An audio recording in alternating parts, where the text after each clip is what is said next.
I'm Alan, Principal Consultant at Foresite, and this is Foresite Friday.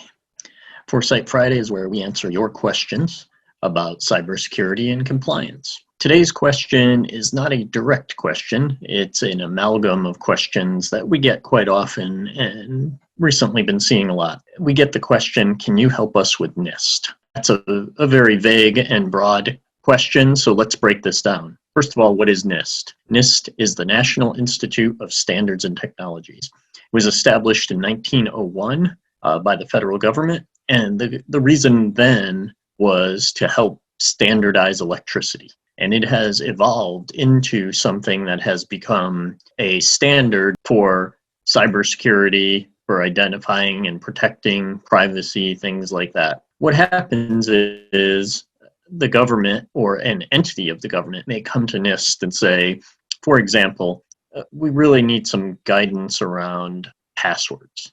And so NIST will get together with all their scientists and their technologists, and they will say, okay, and they'll come up with NIST 863, which is Guidance on Digital Identities. Now, these are called SPs, Special Publications. So it's SP 863, I believe it's B now, as they have revisions.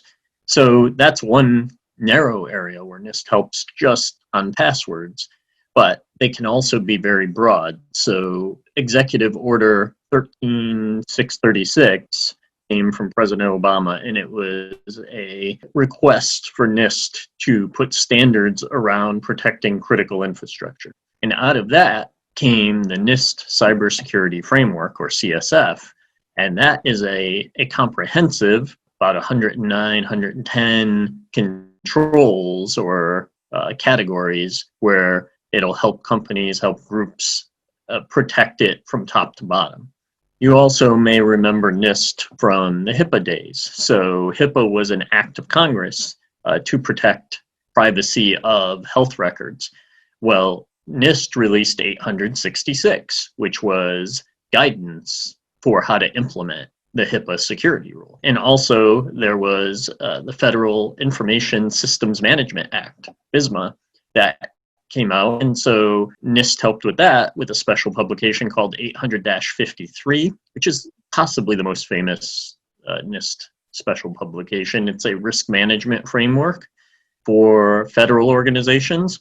However, it's become so widely adopted that actually Rev 5, which is, I believe, about to come out or is out in draft or something like that, it's going to drop the federal word so that it can be a framework that all organizations will use.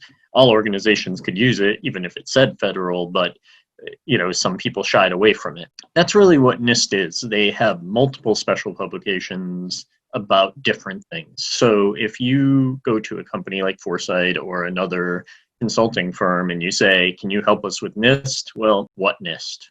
What special publication? What's your goals? What are you trying to do? Are you looking for a risk management framework? Are you looking just for general security guidelines? Or are you really focused and you want to know how to best manage your firewalls? Because all those things are NIST. Then people will say, well, can you get us NIST certified? Well, that's a loaded question because there is no such thing as NIST certified. You cannot be NIST certified, at least not officially by NIST. Now, some companies out there, and I find it a little disingenuous, they'll say, oh, we'll give you a NIST certification. And what they mean is they will give you a certification that said, Joe's IT says that you are compliant with NIST. To me, that's an attestation. That's not a certification. So I would worry or be a little concerned about a company that's claiming to certify you with NIST. Now, that's not to say that you can't get certified around NIST. So there's a couple things. So there's something called FISMA, which if you want to get a FISMA certification, that means that you're working with a federal government, you're developing a system for them, and that agency will set standards for you along with FISMA, along with the FIPS standards, and they will come up say, okay, we think this system is going to contain data that is either a low criticality, a medium criticality, or a high criticality.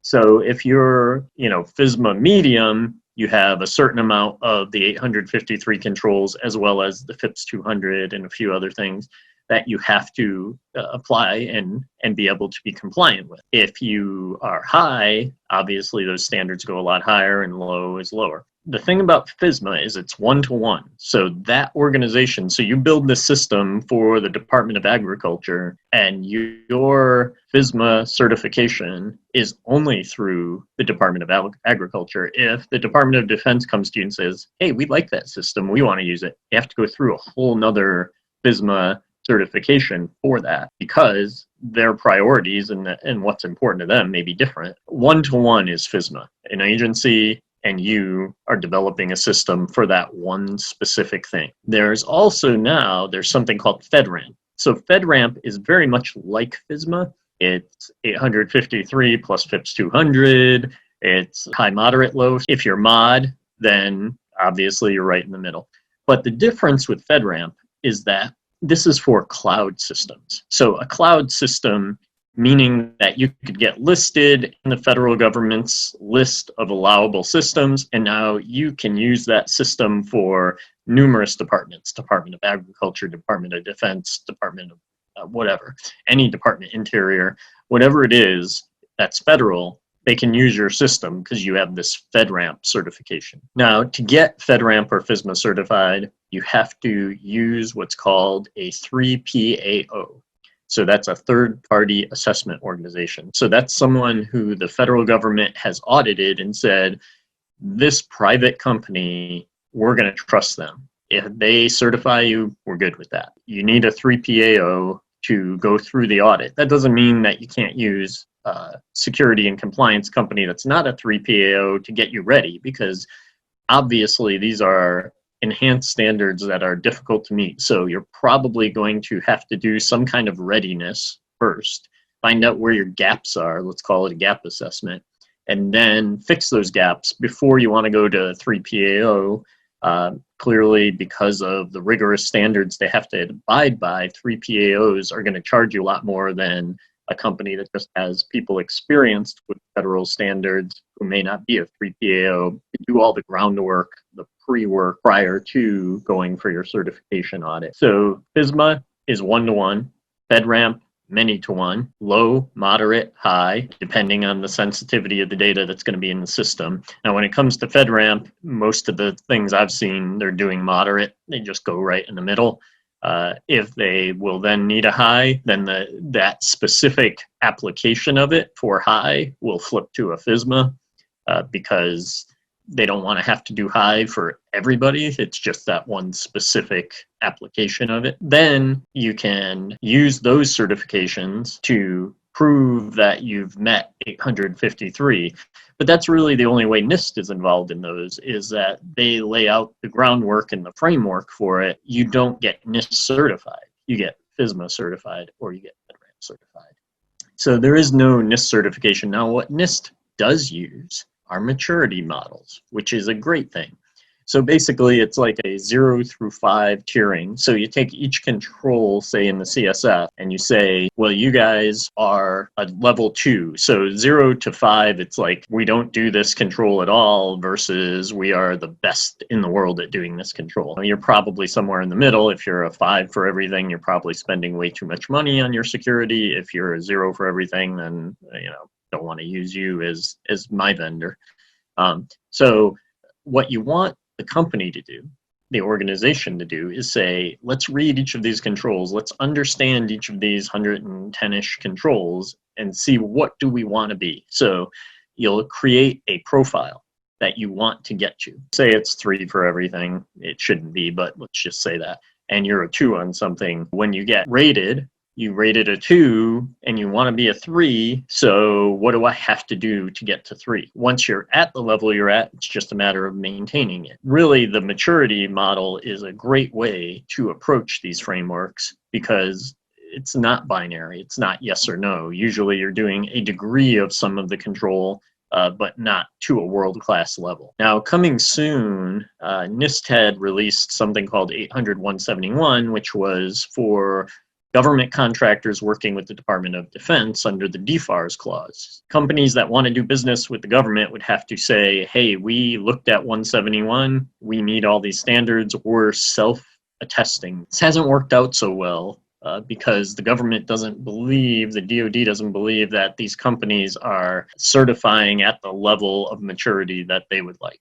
So they're soon to be released something called the CMMC. Every DoD contract will come out with a level on it. It'll say you need to be CMMC 3 or you need to be CMMC 2 to bid on this contract. And this will be very much like the FISMA FedRAMP, where you'll have to go to a 3C PAO that will audit you and will give you some certification that you meet CMMC level 3 or 2 before you can even bid on those contracts. I hope that demystifies some of NIST. There is no such thing as NIST certifications. Can you help me with NIST is not a good way to ask. You need to know what NIST and companies like myself and our company can help you with that. But what are you trying to do? What's your goal?